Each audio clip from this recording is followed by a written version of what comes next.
నాలుకలు చీరుస్తామని కూడా ఆయన మాట్లాడారు. ఒకటి నేను గౌరవ ముఖ్యమంత్రి గారికి మనవి చేస్తా ఉన్నాను,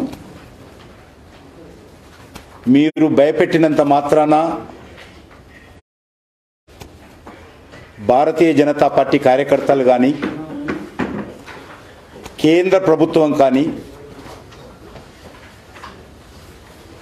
భయపడదనే విషయాన్ని నేను ఈ సందర్భంగా